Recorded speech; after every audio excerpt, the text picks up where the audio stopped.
যার তাওহীদ নাই তার ফেব্রুয়ারি কি হবে? যার ভিতরে ঈমান নেই তার কিসের বেনামাজি?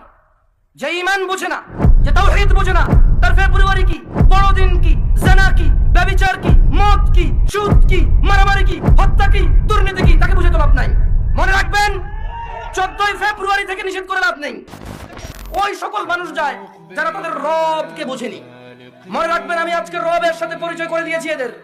এরা যদি মনে করে 14ই ফেব্রুয়ারি যাবে আর ওদের মৃত্যু হবে ওই অবস্থায়, আর তাদের কোনো ওলি মুর্শিদ আছে যে তাদের কবরে যাবে 14ই ফেব্রুয়ারি ওই ও নষ্টপনা নোংরা অশ্লীলতার ওখানে গিয়ে তাদের কবরে গিয়ে কেউ তাদের রক্ষা করবে, ওলি আর মুর্শিদা আছে, আমি আর আপনি কি করতে পারি? দেখা যাবে সেদিন, যেদিন বিচার হবে, মানুষ আল্লাহর সামনে আসবে এককভাবে, একা একা।